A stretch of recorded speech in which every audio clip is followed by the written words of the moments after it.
Olá, leitores e seguidores do Hoje Paraná. Eu e o Fernando recebemos essa semana o presidente do movimento Pro Paraná, Marcos Domakoski.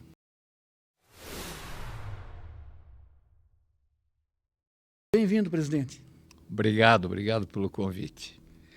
Presidente, na ótica de um presidente de um movimento que defende prioritariamente o Paraná, o Estado vai bem?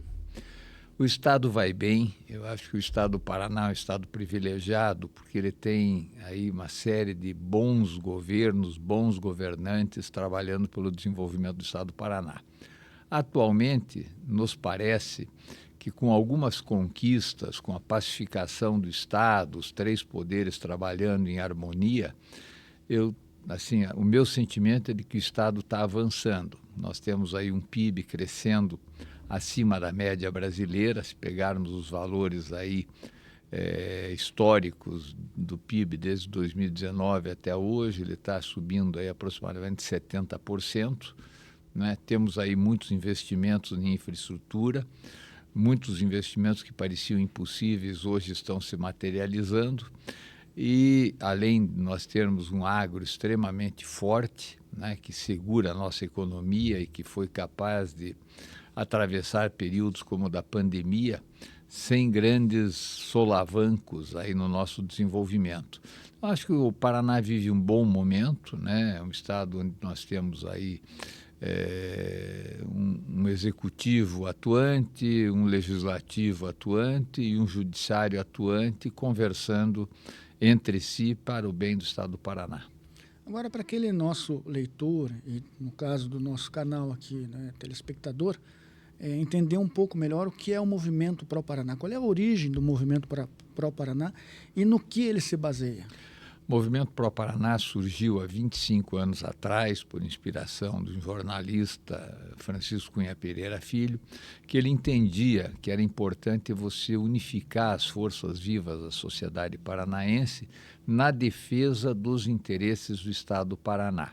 Então, temos dois exemplos clássicos aí. O primeiro deles tinha um deputado de origem gaúcha, sediado no Sudoeste, Edilce Liprandi, que foi eleito pelo Sudoeste.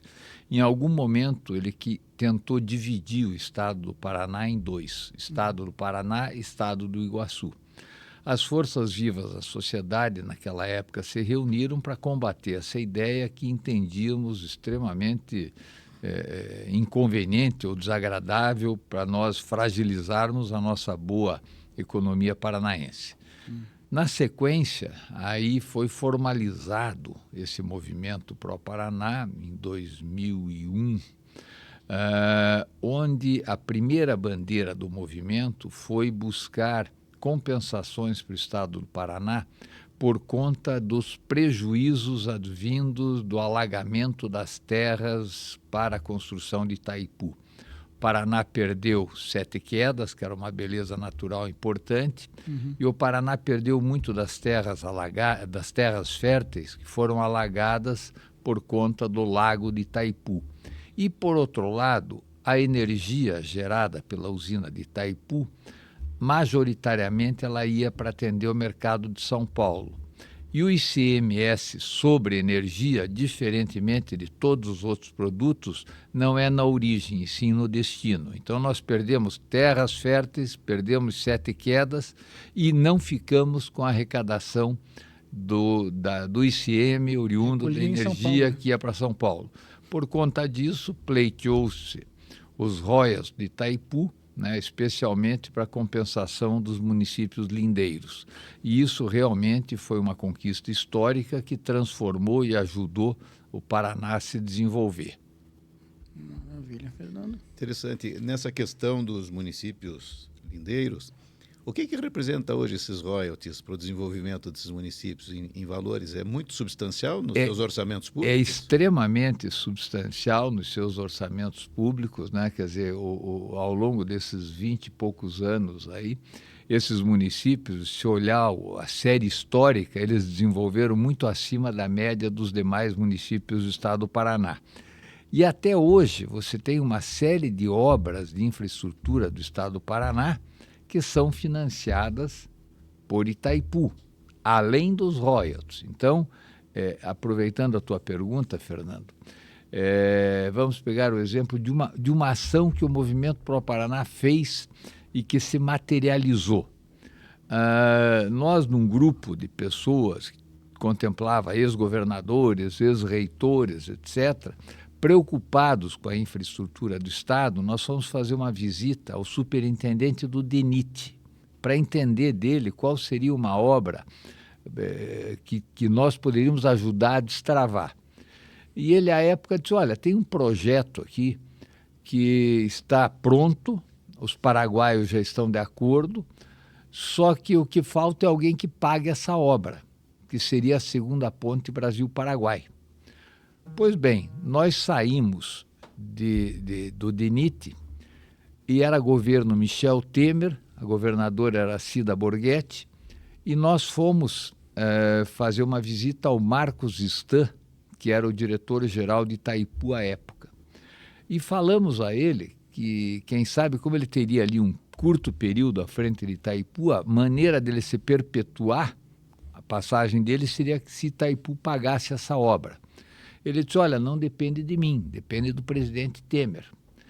Coincidentemente, 1 ou 2 semanas depois, o presidente Temer esteve na Associação Comercial, na gestão do presidente Glaucio Giara, e nós lá estivemos, e a governadora Cida também estava, e antes do presidente Temer entrar no auditório, nós conversamos com ele sobre essa possibilidade. E ele disse ao Marcos Stan, vá para Brasília, a governadora está de acordo? Tá, então vá para Brasília semana que vem para nós falarmos sobre isso. E aí ele foi a Brasília e voltou de Brasília e nos disse, olha, o presidente Temer autorizou que Itaipu pagasse por essa obra. E aí a ponte está construída, foi construída no governo Ratinho Júnior, mas a ponte está lá, construída. Então isso é um exemplo... Faltam só os acessos, né? Faltam os acessos, né? Isso. Teve alguns problemas de aduana, de Polícia Federal, etc. Mas eu tive a notícia que em breve ela já estará liberada para o tráfego de caminhões. Que notícia boa. O Marcos, uma pergunta. Eu vejo que o foco principal ao longo desses anos no movimento Pro Paraná diz respeito à infraestrutura do Estado. Né? Atuaram fortemente na questão rodoviária, com os pedágios. A gente vê também a atuação de vocês na conquista da outra pista do aeroporto Afonso Pena. E a pergunta que eu faço, o movimento Pro Paraná chegou em algum momento a fazer algum estudo para que a gente pudesse desenvolver a malha ferroviária dentro do Estado do Paraná? Olha, você toca no ponto, Fernando, que a gente vem se debatendo, vem estudando, vem conversando sistematicamente sobre a questão da malha ferroviária. E de todos os pontos da nossa infraestrutura, esse foi o ponto que até aqui nós não conseguimos avançar. E por que nós não conseguimos avançar? O assunto é complexo, né? Você tem um pedaço da malha ferroviária que pertence à Ferroeste, que é do governo do Estado. Você tem um outro pedaço, que é uma concessão que está com a Rumo, que está em andamento, né? E você tem governo federal, governo estadual, usuários, e existe uma dificuldade de você conciliar todos esses interesses. E diga-se de passagem, eu até presenciei uma reunião do governador Ratinho com o presidente Lula, quando nós estivemos lá para fazer a entrega das rodovias estaduais do Estado do Paraná para o governo federal, uma reunião que iniciou até bastante tensa por conta dessas divergências políticas partidárias, etc., juntamente com o ministro Renan, mas face à habilidade do ministro e do governador, a reunião transcorreu muito bem, etc., e depois que nós materializamos essa transferência das estradas para o governo federal, o governador Ratinho disse ao presidente, presidente, nós precisamos marcar uma audiência, eu, governador de Santa Catarina, governador de Mato Grosso, para nós abordarmos um assunto importante para os 3 estados, que é a malha ferroviária. E o presidente, na sua forma jocosa de ser, disse, se prepare para fazer 20 reuniões com a ministra Marina, porque o assunto não é fácil. Então, veja, além de toda essa dificuldade dos players envolvidos, você tem uma questão ambiental hoje no Brasil que beira um radicalismo que muitas vezes ele é até burro. Porque você, para preservar determinadas coisas, você compromete o desenvolvimento da malha ferroviária. E que, diga-se de passagem, nós temos reuniões semanais do nosso Comitê de Infraestrutura e temos lá ex-governadores, o ex-deputado Fayet, que é um especialista em infraestrutura, Horácio Guimarães, que é alguém que serviu a Rede Ferroviária Federal durante muitos anos. E a questão, a gente olha muito para a Europa, né? A Europa tem lá trens para todos os lugares, etc. Mas o trem de carga não é tão fácil de ser viabilizado. E uma vez eu ouvi isso do Fayet e marcou para mim. Uma coisa é você ter uma mina de minério de ferro, uma estrada de ferro que começa na mina e termina no porto. Você tem 365 dias por ano, 24 horas por dia, carga para ser transportada da mina ao porto. Outra coisa é você viabilizar uma malha ferroviária onde você tem uma agricultura muito forte e espalhada ao longo do oeste, do sudoeste do estado do Paraná, que precisa ser capturada num determinado lugar e que essa produção tem safras. É sazonal. É sazonal. Então, o assunto além do assunto ser mais complexo, porque nós não estamos falando de uma mina e um porto, nós estamos falando de uma produção agrícola sazonal e pulverizada que precisa ser transportada.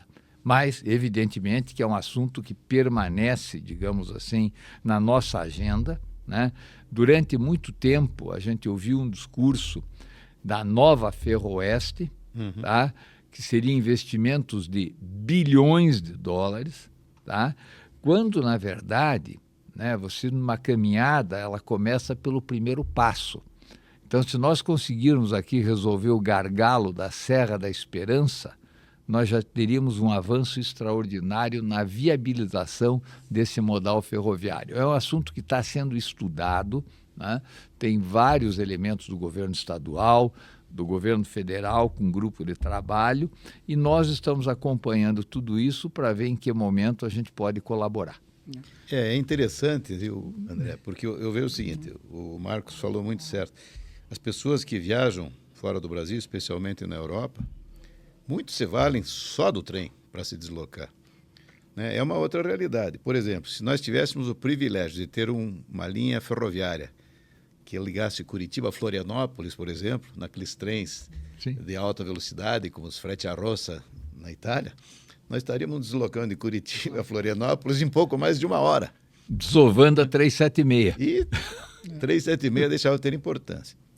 Mas é esse sonho que a gente tem, que um dia, quiçá, possa se transformar em realidade, porque ninguém mais aguenta andar. Eu dei um exemplo dessa rodovia, porque hoje, para se deslocar de Curitiba a Portabella, você pode demorar 4 horas, como você demorar 9 horas. Né?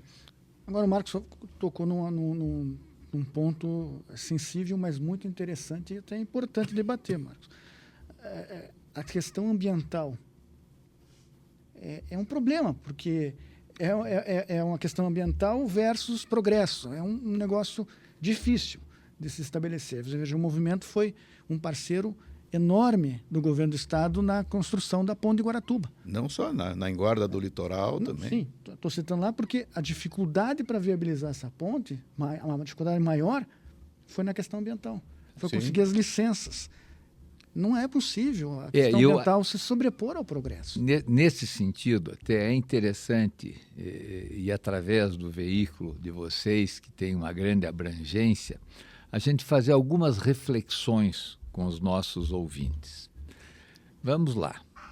Quando a gente olha a questão dos portos do Paraná, historicamente, e o Fernando sabe disso, porque ele frequenta muito o nosso litoral e, pelo que eu sei, tem uma paixão por Antonina, nós tínhamos, historicamente, 2 portos no Paraná. E Santa Catarina tinha 1. Hoje, o Paraná tem 1, Santa Catarina tem 5 e está licenciando mais 2. Mais um, é verdade. Né? Então, veja, será que a Mata Atlântica de Santa Catarina é diferente da Mata Atlântica do Paraná? Não é a mesma coisa. Tá? Pois é, né? Vou além disso. Nós temos aí a possibilidade de um porto em Pontal do Paraná, que tem um calado maravilhoso, natural. Né? Pois bem, é uma tentativa de décadas. E aí você, para ter acesso, para você viabilizar esse porto, você tem que ter acesso ao porto. E para quem frequenta ali, mesmo como turista ali em Pontal, às vezes para você fazer 20 quilômetros, você leva mais de 4 horas na temporada. É verdade. Além disso, você tem o problema de quando chove, você tem enchentes que sacrificam especialmente as pessoas de mais baixa renda, que tem que passar a madrugada colocando fogão em cima da cadeira, a geladeira em cima do sofá para não perder seus eletrodomésticos, né? E nós temos um projeto, né, do governo do estado, que nós fomos amicus curiae, para fazermos uma faixa de infraestrutura ali. Uhum. E tem outro detalhe importante que pouca gente sabe, Fernando. A Mata Atlântica ali está sendo invadida desenfreadamente. Se você pegar uma fotografia aérea daquilo, você vai ver que daqui a pouco as invasões vão atingir o pé da Serra do Mar. Isso. Este projeto, ele consta de um muro que vai limitar qualquer invasão, aí 2 faixas rodoviárias para um sentido, 2 faixas para outro sentido, um canal de drenagem que é absolutamente indispensável para dar vida saudável para as pessoas que não vão ficar embaixo d'água na enchente. E ainda uma linha de transmissão para levar energia não só a Pontal como a Ilha do Mel, fibra pelo ótica, crescimento. Tudo, né? Pois bem, esse projeto, as licenças foram conseguidas, etc., todo o processo foi seguido. De repente, na Justiça Federal de primeira instância, as licenças foram cassadas pelo fato de uma tribo indígena das 2 existentes não ter sido ouvida na audiência pública. Sendo que, quando essa audiência pública foi feita, essa tribo não existia. Existia uma que foi ouvida.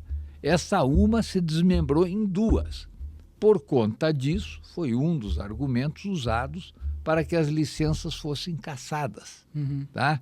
E nós fizemos debates de mediação, intermediados pelo Tribunal de Justiça, com todos os órgãos envolvidos, com todos os interessados, prefeito de Pontal, Associação Comercial de Pontal, os órgãos ambientais aqui locais, Ministério Público, Estadual, Federal, Justiça Estadual, e houve um radicalismo tal que eu ouvi uma hora do presidente da Associação Comercial de Pontal do Sul, aos que estavam se opondo, mas isso é uma vitória de pirro. Na medida que vocês proíbem a faixa de infraestrutura, a Mata Atlântica continua sendo invadida.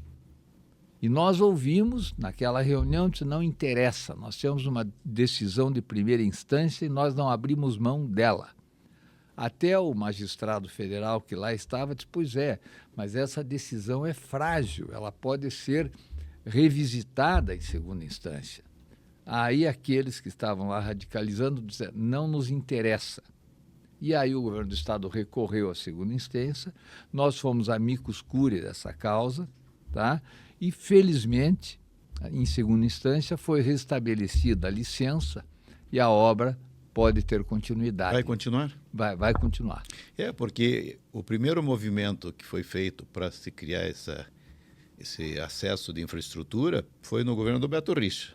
Sim. Né? Eu me lembro que chegaram a ser desenvolvidos projetos já, acho que foi contratado um projeto executivo para aquela obra. E de lá para cá, então, fica toda essa coisa complicada. Agora, o que a gente vê de importante nisso e que nos preocupa é a insensibilidade de algumas entidades que defendem o meio ambiente, mas que o exemplo que foi dado agora, tanto na concessão das licenças para ponte, quanto da engorda da praia, todas essas obras estão sendo feitas no litoral, houve um momento que a coisa se acalmou, ou seja, houve esse movimento contrário, parece que as pessoas estão querendo dar uma satisfação à sociedade, que estão cuidando do meio ambiente, mas não estão, né? Muito pelo contrário, a ponte não vai impactar em nada na questão ambiental, muito pelo contrário, vai dar uma vida nova aos moradores daquela região, de Guaratuba, Pontal, e mais, vai desenvolver economicamente os municípios, gerando emprego, gerando renda,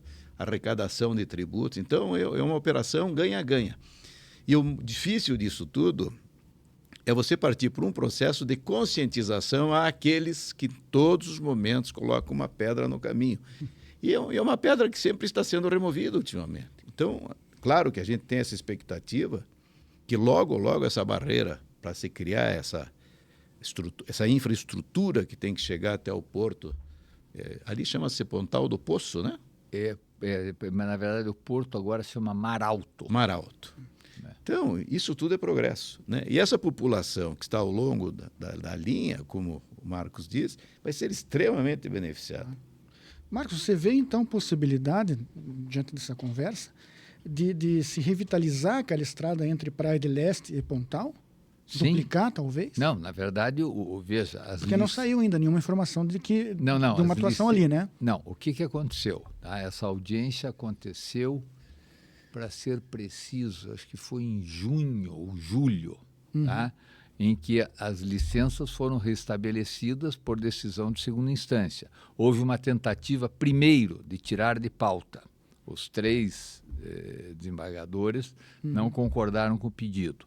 E aí o segundo foi, os 3 votaram pelo restabelecimento das licenças, quer dizer, foi uma decisão unânime em segunda instância, que permite ao governo do Estado agora começar o projeto de licenciamento, estudo de viabilidade técnica e ambiental, etc. Quer dizer, está destravado. Aquilo que vinha travado até junho, julho, agora foi destravado. Então, o processo está em andamento, de se fazer projeto, EVTEA, projeto executivo, licitação, eventualmente pode ser até que exista interesse lá do Porto de ajudar a financiar essa obra. Então, isso agora é importante, vocês falaram nesse radicalismo ambiental, né?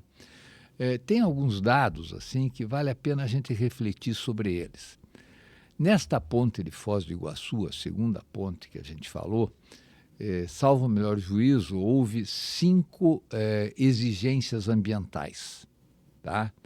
Na ponte de Guaratuba, houve 94 exigências ambientais. Bom, as 94 foram cumpridas, né? E a licença prévia foi concedida. Depois dessas 94, surgiram mais 2, a necessidade de mais 2 licenças, tá? Inclusive pedindo que a licença prévia fosse cancelada enquanto essas 2 outras não fossem fornecidas. E eu faço questão de compartilhar com vocês para vocês saberem. As 94 eu não me lembro quais são, mas essas 2 adicionais eu lembro bem, tá? Era para se estudar o impacto sonoro dos veículos que vão trafegar em cima da ponte sobre os peixes que por lá circulam. E a segunda foi o impacto luminotécnico da iluminação noturna da ponte sobre os peixes que lá circulam. Entendeu? Parece brincadeira. Então, e veja, com o objetivo de cancelar a licença prévia para não avançar até que esse estudo... Ok, deixa a licença prévia, paralelamente a isso, faz o estudo. Claro. Entendeu? Então, sabe, eu acho que dá uma dimensão de alguns radicalismos que me parece que... Falta bom senso. Falta bom senso. É óbvio que nós não estamos aqui combatendo o meio ambiente. Muito pelo contrário. Muito pelo contrário. Eu sou preservacionista, né? eu tenho no meu currículo a honra de estar escrito no meu currículo que eu fui responsável pelo tombamento da Serra do Mar. Pois é. Né, na década de 80. Não é isso, não é por aí, mas é que é preciso bom senso. Eu fui, então, me faço do teu exemplo para dizer, eu fui o primeiro signatário do Pacto Global da ONU no estado do Paraná. Isso em 2004, quando eu presidi a Associação Comercial do Paraná. Quando estava surgindo a questão do ISG, etc., eu fui o primeiro, isso em 2004. Em 2007, eu estive numa reunião em Genebra, nas Nações Unidas, quando o Kofi Annan passou a Secretaria-Geral para o Ban Ki-moon, e a dúvida era se o Ban Ki-moon ia continuar o Pacto Global, que era do seu antecessor, ou não.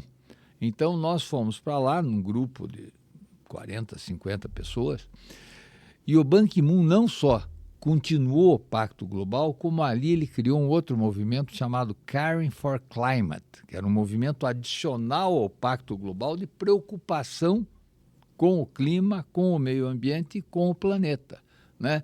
Então, em várias COPs eu tive, sempre fui um defensor do meio ambiente, mas não da irracionalidade. E eu vou me permitir, nesse sentido, dar um outro exemplo, que pouca gente lembra, Fernando. Em 2000, houve um acidente da Petrobras em Araucária, com vazamento de óleo.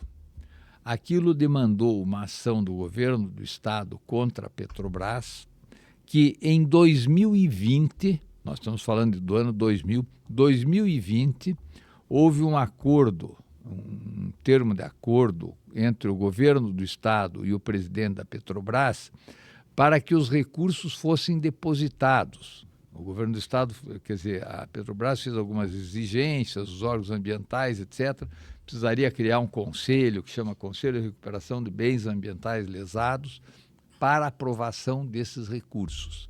Veja, nesse conselho participavam o Ministério Público Estadual, secretário da Agricultura, secretário do Meio Ambiente, procurador-geral do Estado, nós como representantes da sociedade civil, assim como o Instituto de Engenharia também como representantes da sociedade civil. Nós passamos 3 meses discutindo os projetos que a gente deveria aprovar para a utilização desse recurso de uma indenização de 20 anos atrás. E, evidentemente, se você for lá, eu costumo dizer isso, a natureza, nesses 20 anos, se encarregou de recuperar. Eu costumo dizer, para investir lá, só se você pegar um pente para pentear a grama, porque o resto, a natureza já se encarregou. Bom, então foram aprovados projetos do tipo equipar melhor o CIMEPAR para poder fazer previsões mais acuradas de eventos climáticos que beneficia o Estado como um todo. Um outro projeto que no começo eu estranhei, mas depois eu votei favorável, comprar caminhões-pipa para aqueles municípios que não têm brigada de incêndio. Por quê? Como é que você apaga um incêndio no município que não tem brigada? É com regador. Se você tem um caminhão-pipa, pelo menos você vai lá socorrer. Se uma comunidade carente está sem água, você usa o caminhão-pipa para atender a comunidade. Então, projetos absolutamente assim, de bom senso. Sim. Teve um outro, inclusive, que era furar poço artesiano em comunidades carentes que precisavam andar 2 quilômetros para ter água. Né? Eu lembro que no dia que esse poço foi furado, uma jornalista me perguntou, mas o senhor acha que isso é importante? Eu disse, para nós que abrimos a torneira na nossa casa e sai água, não tem importância nenhuma, mas veja a senhorinha lá, está chorando achando que isso é milagre, porque ela vai ter água na porta dela. No dia seguinte que nós aprovamos isso, tá? Aprovamos do 1,4 bilhão, qualquer coisa como 250 milhões, entraram com uma ação para impedir a aplicação dos recursos.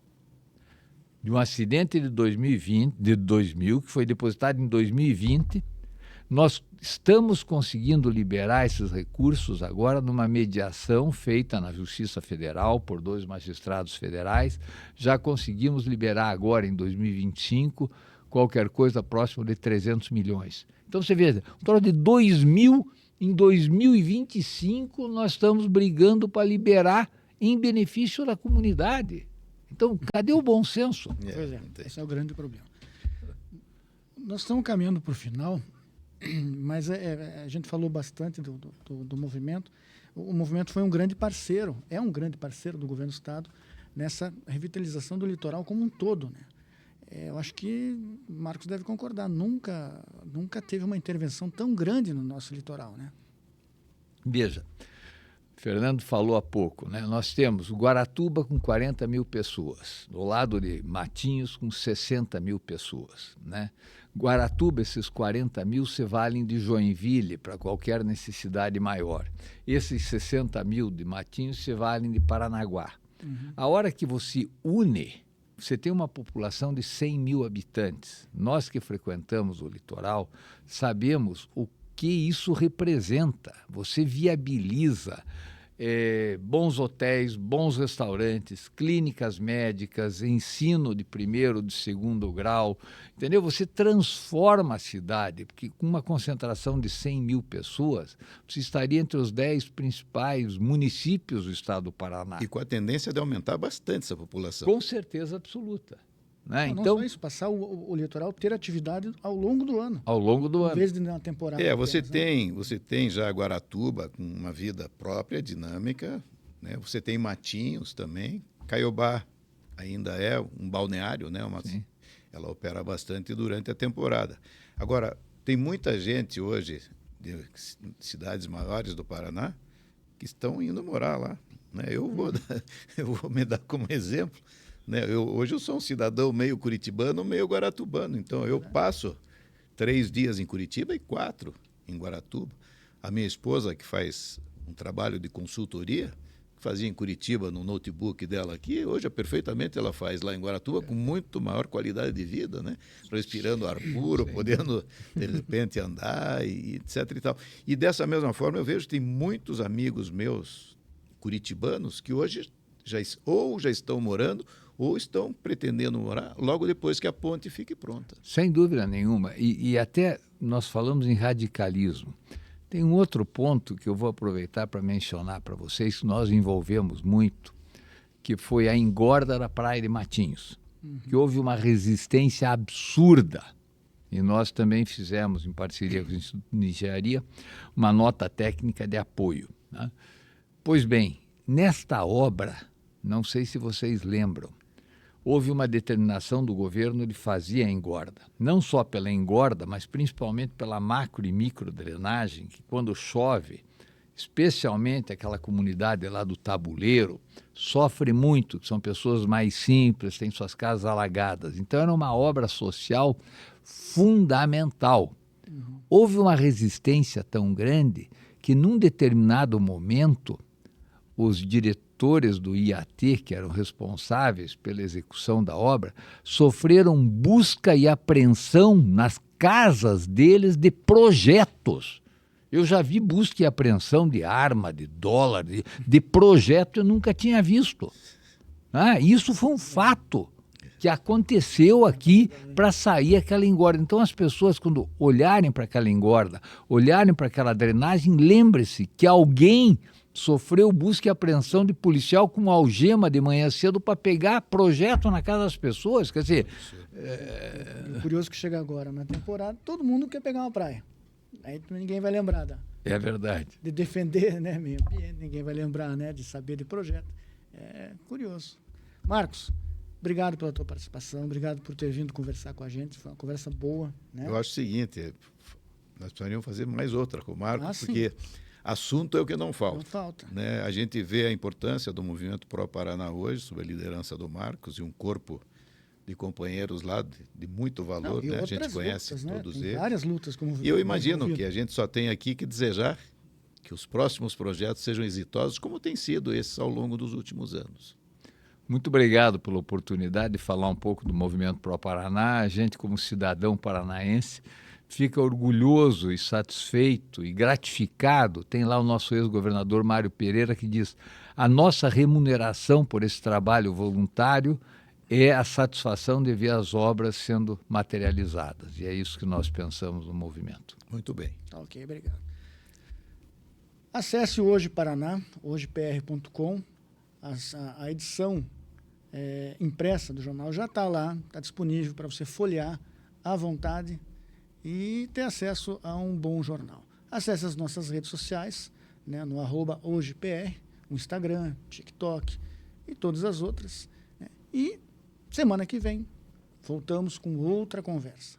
Ok? Obrigado e até semana que vem.